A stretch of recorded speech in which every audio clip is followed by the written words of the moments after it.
everybody. How y'all doing? Today we're going to take a second and go over Bruno Mars's Treasure. We'll talk about the harmony, the specific guitar part, and at the end I'll show you a couple cool things that you can kind of do in there to spice things up. I think the guitar part here is a great example of using triads. Something I've been thinking about a lot lately is just how great triads really become so useful when especially when you're tracking on like pop stuff, really thick kind of with synths and keyboards and stuff. I think triads a lot of the time you can get right in there and using inversions and create a really nice guitar part, which I think whoever played on this tune, I couldn't find whoever played on it. There was a lot of people credited on the track. If you know, drop it in the comments. But yeah, without further ado, let's get into it here. The tune is in E flat, even though they don't really hit an E flat for the whole tune. But it's one progression. It starts on the 4 chord, A flat, major 7 here, and it walks down to the F minor, the 2 chord. So you got A flat, major 7, G minor, F minor. Then it gets back to the G minor with that A flat in between one more time, F minor, A flat major 7, G minor, and then walks up to the C minor, G minor, B flat, C minor, and then it gets back down to the A flat major with the B flat one more time. So that's 4, 3, 2, 2, 4, 3, 3, 5, 6, 6, 5, 4. And that's the entire tune, minus the sus chord that happens before the choruses. But so the actual guitar part that they play, there's just 2 parts. There's a verse part and there's a chorus part. And again, I think it's just a great example of using triads as kind of substitutions. They could have very easily just hammered on these big fat chords, but it would have never worked because there's all these synths and keyboards going on. So they kind of took it up, and the first chord they play is this sort of pretty A flat major 7 chord, A flat, E flat, G. I kind of basically think of it as an E flat major triad. You can play an E flat major triad as a substitute for an A flat major 7, but instead of that B flat, they play A flat. So you got A flat, E flat, and G. That's the first chord. And then the second chord that they play is just a B flat triad, B flat, D, F, simple B flat triad, and then it slides down to the A flat, C, E flat.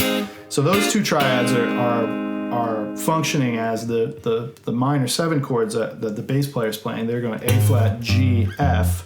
So you've got this A flat major 7 or kind of E flat major triad thing. And then you've got a B flat triad over the G minor chord and a A flat major triad over the F minor chord. So, that's something you can always do is just play these sort of simple major triads over their relative major, So you got A flat major 7, B flat triad, A flat triad, and then they hit the A flat major 7 one more time, back to the B flat triad as the G minor, and then they hit it again as the B flat when the bass moves to B flat, and then finally E flat minor, which is acting as the C minor chord of the tune. So you got B flat, E flat, G, and that's just your C minor 7 chord.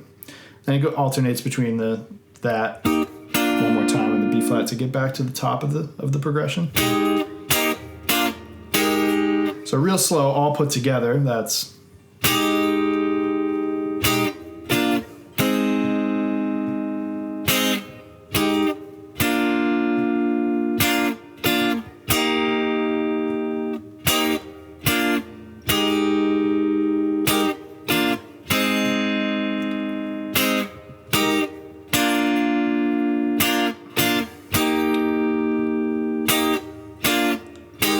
until finally at the end of the progression it hits that B flat sus, which is just an A flat triad with the B flat in the bass. And then we hit up top too.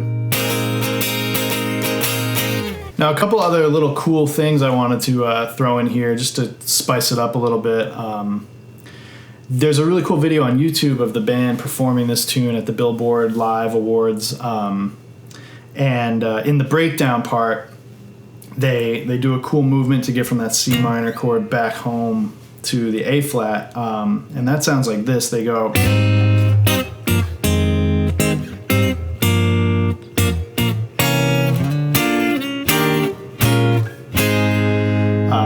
I thought that was really cool. So what they're doing there is when they get to that C minor chord at the end of the progression, instead of just playing C minor, they make it dominant actually, and with the flat 9 on top. So they go C, E, B flat, D flat, which makes it feel, altered, kind of diminished. And then they walk up. The bass goes C, D, E flat, B flat, A flat, and the harmony is the C7 flat 9. B flat over D, E flat major 7, and then B flat minor, A flat. Now that B flat minor there, if you're thinking about A flat as your key center, the B flat kind of becomes your 2 chord, 1, 2. Quick 2, 5, back home to A flat, B flat minor, E flat sus, A flat. So in time, it's like...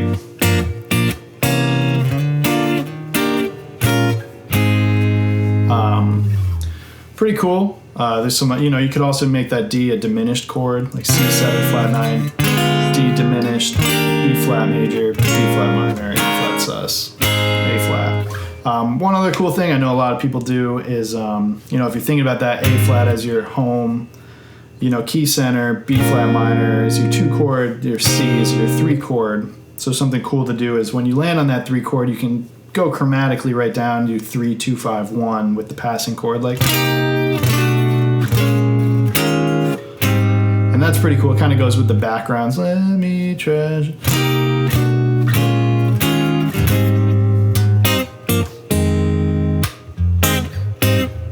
Right here. And really, anytime you have, a 3, 2, 5 kind of situation going on, that'll work, like.